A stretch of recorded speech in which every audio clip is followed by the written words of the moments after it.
지금 우리는 첫 시간에 우리 수업에 대한 짤막한 내용과 그리고 현대문법에 지금 수업 들어가기 전에 현대문법부터 출발하되 이제 기본 개념들을 설명하고 있습니다.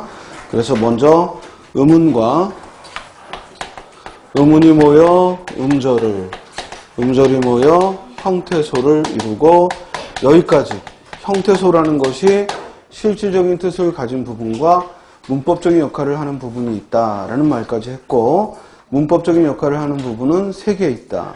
그 세 개가 뭐다? 조사, 어미, 접사라는 말을 했습니다. 자, 다음에 이제 형태소들이 모여서 단어를 이루고, 단어들이 모여 어절을 이루고, 어절들이 모여 문장을 이루고, 문장이 모여 이야기를 이룹니다. 그래서 문법의 최상위 단어가 뭐다? 이야기다. 이 이야기를 다른 말로 담화라고 부르고, 또 다른 말로는 텍스트라는 말을 쓰기도 합니다. 그죠? 자, 그러면 이제 이 형태수들이 모여서 단어를 이루는데, 이 단어들을 일컬어 우리는 이름을 불러요. 그 이름을 흔히 품사라고 합니다. 그 단어의 의미에 따라서, 그 단어가 어떤 의미를 가졌느냐에 따라서 품사라고 부르는데, 그래서 공부하다 보면 계속 동사가, 명사가 이런 말이 나옵니다. 그러면 우리가 쓰는 단어들은 모두 9개가 있습니다. 넓은 범위로 9개. 그래서 단어의 체계를 밝힌 걸 품사라고 해요.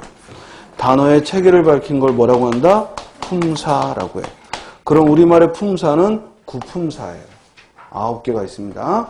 자, 그럼 먼저 이 품사에 대한 자세한 얘기는 나중에 품사론을 할 때 할 것이고, 지금은 문법 공부를 하는데 미리 알고 있어야 되는 용어예요.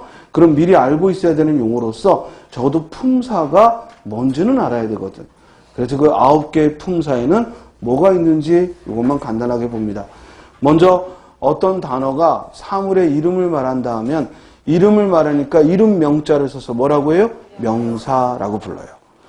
그리고 그 명사를 대신하는 그것, 이것, 저것.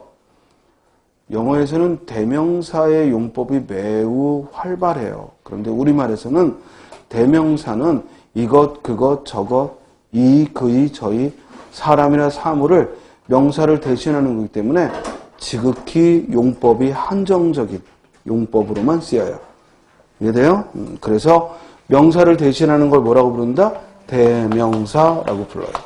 그리고 우리가 단어 중에는 하나, 둘, 셋, 넷, 첫째, 둘째, 셋째 이런 걸 뭐라고 해요? 수사라고 해요.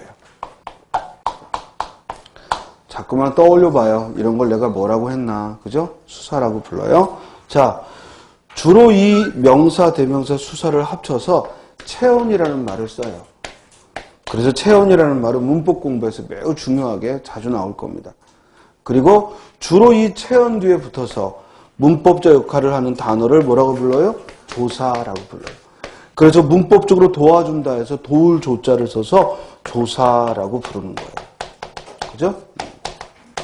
사실은 요 말의 이름을 자세히 보면은 이 단어가 어떤 역할을 하는지가 다 보여요. 됐어요? 그래서 조사는 도와주는 거예요. 뭘 도와줘요? 문법적 역할을 도와주는데 주로 어떤 단어를 도와줘요? 체언을 도와줘요. 이해됐어요? 그래서 얘가 목적어인지 주어인지 이걸 도와주는 역할을 해요. 자, 다음.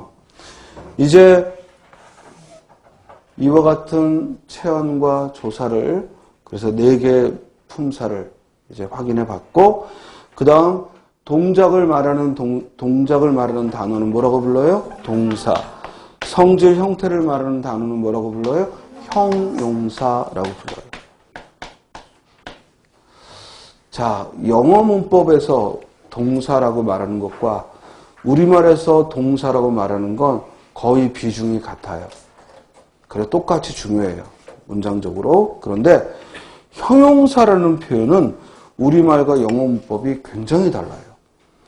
영어에서의 형용사는 대부분 수식하는 역할을 해요. 근데 우리말에서의 형용사는 대부분 서술어 역할을 해요. 이해돼요? 그래서 형용사라는 것은 성질, 상태를 말해주는 단어인데요. 방금 제가 서술이란 말을 썼죠. 문장에서 가장 중요한 건 주어와 서술어인데 주어를 주로 이루는 게 체언이라면 이 서술을 주로 이루는 게 뭐야? 동사.